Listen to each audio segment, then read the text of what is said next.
Hey guys, how's it going? It's Logan with Hydra 572. Today I'm going to be reviewing the CRKT aluminum ripple, the large version with the 3.125-inch blade. As you can see, it's the Blade Show edition. It's serial number 72 out of 225. Let me start, before I get into the points I want to talk about, I just about gave this knife a scaldingly bad review based on some problems that I'll get into in the review.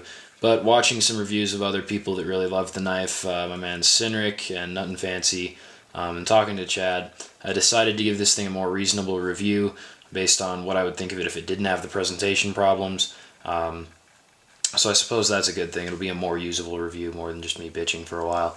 So without further ado, we'll get started with the tip. So hopefully you guys can see a nice acute tip, plenty sharp. The belly on this blade, we're not abounding in it the way we are on some other larger knife designs, but we've got enough. I think definitely enough for EDC type tasks. The blade profile, well, as I'm talking about, I love this blade profile, and that is really the one positive point I have to say about this knife. I love pretty much everything about the blade. I think that's a great classic looking design. I think it's great performance for a slim handled EDC knife. I just love it. The swedge grind on top I think looks cool. The top of the blade is a melted back, very comfortable if you're gripping with your thumb up on the blade. I just love that blade. The grind is a smooth hollow grind. It's smoothed out enough that I don't think it matters much that it's not full flat. It's a pretty shallow hollow grind. The steel, 8CR14 MOV, which is a great budget steel. Retention, as to be expected, is not a problem. And the sharpening, no hiccups. Some pretty impressive retention. I'm usually impressed with a $40 knife that can hold an edge for a long time. Maybe at some point I'll show you guys the testing that I do for retention, but yeah, I was impressed for a $40 knife. As I said, I love this blade. The deployment, well, we got flipper only with the IKBS bearing system. I think that's internal knife bearing system. And so your pretty much only option is the flipper. You've got no thumb studs. Yeah, I mean, having one option, it's not bad.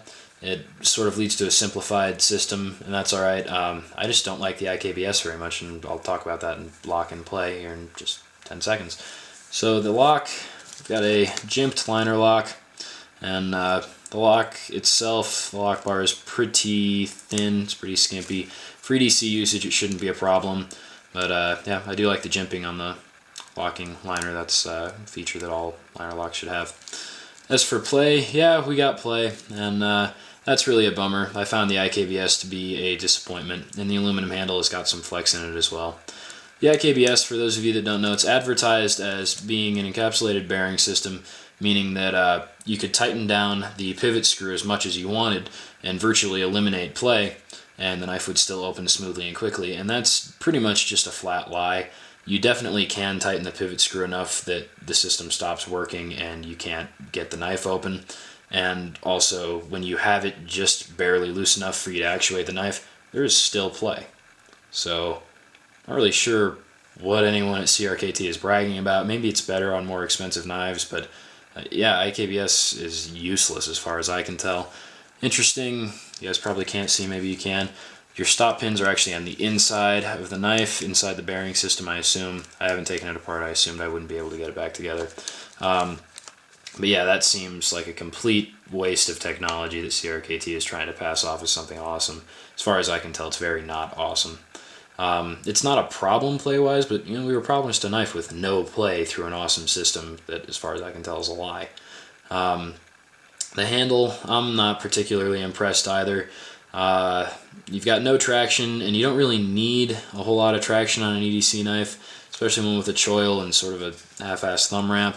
But there's no reason that we couldn't have had it. Like I said in the Boca review, you can texture aluminum pretty well, so why they didn't, I don't really understand, because the handle's not very comfortable, so it's not like they wanted a very smooth design.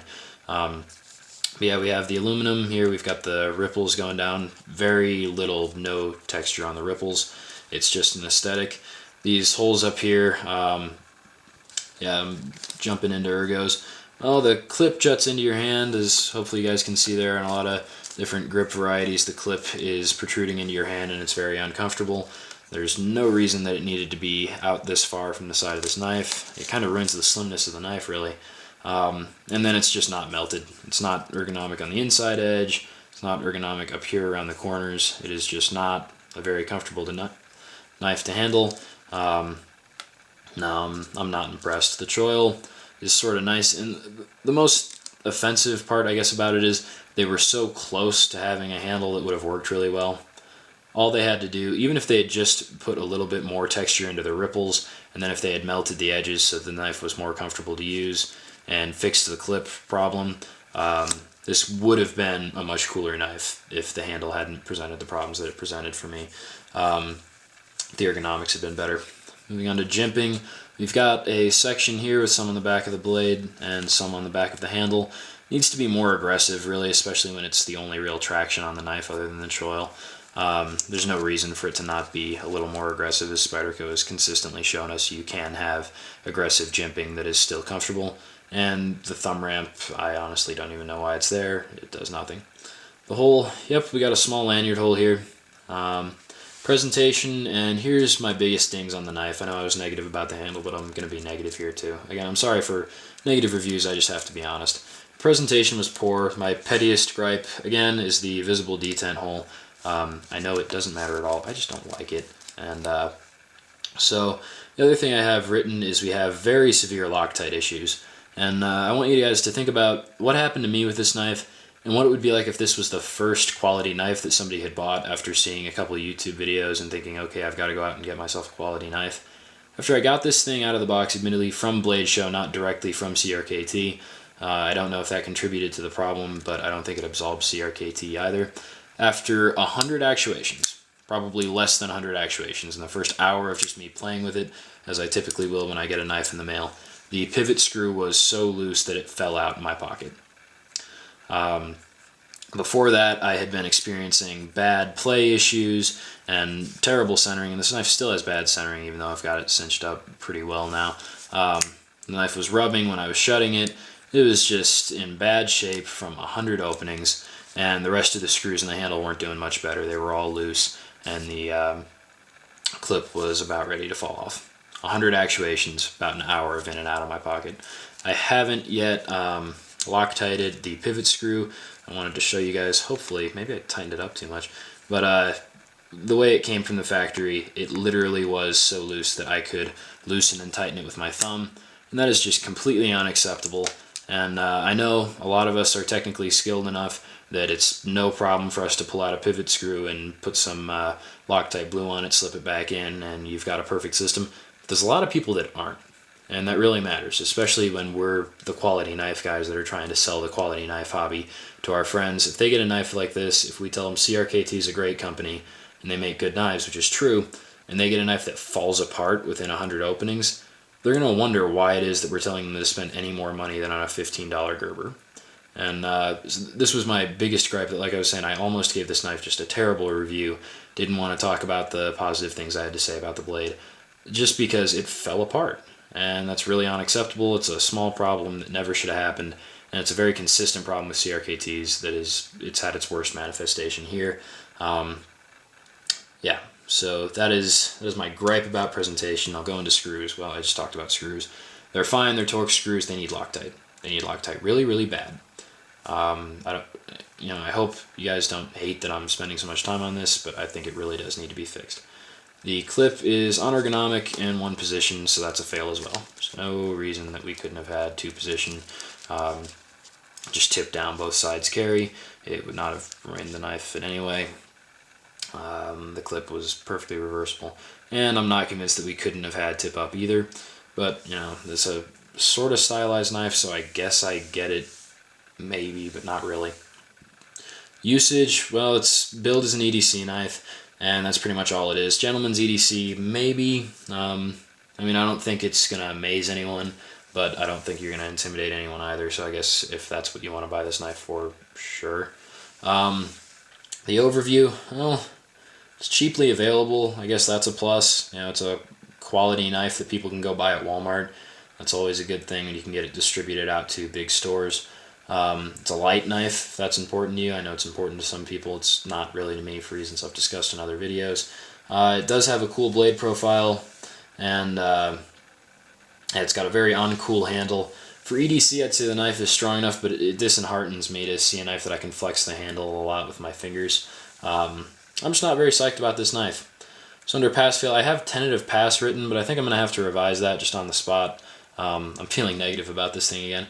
I'm going to say if you want it because it's really light, or if you want it because it's small, then sure. If you want it because it's cheap, then maybe, but really, I'm not psyched. I'm going to call it a toss-up.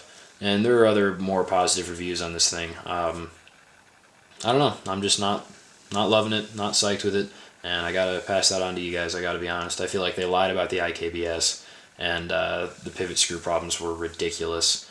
I've had pivot screws loosen up after 1,000 actuations, sure, after months of being in my pocket and being jostled around and stuff, but to have it fall apart the night that I got it, that's just unacceptable in my mind. So yeah, then we'll move on down to our stats specs corner. A blade length of 3.125 inches, handle length 4.33 inches, overall length 7.5 inches. I know that's not what those numbers add to. I'm taking these from CRKT's website. They don't know how to do addition either. Blade thickness 0.1 inches, weight 2.5 ounces. Like I said, very light. Doesn't really matter to me. Blade HQ $34.99. Perplexingly, eBay for more. $38.87, but that is with shipping, and Blade HQ's not. So there's this knife. Back when I was really negative about it, I told Chad that he could have it, so after this review it will be going to Chad. It will be a part of his collection from now on, and maybe you guys can get a review of it from him that'll be more positive and show you a different perspective. I think it's always cool for you guys to be able to see my and Chad's perspective on the same thing. I want to do a review like that with the Daho Survivor knife too. We've both got one of those. Yeah, so I'll give this to him. And like I said, I love the blade shape, so I may buy one of the more expensive versions of this knife, one of the like $80 ones that has the Acuto Plus steel. I might do it just because I'd love to have another one of these, and that blue-green handle is just awesome. So you guys may be seeing that added to my collection at some point. Yeah, hope you guys have enjoyed this video. Hope the reasons that I'm not psyched about this blade are clear. And I know a lot of people are, just not. Sorry, guys. I feel bad when I do a real negative review, but I gotta be honest. And yeah, that's that. Stay tuned for more of the same.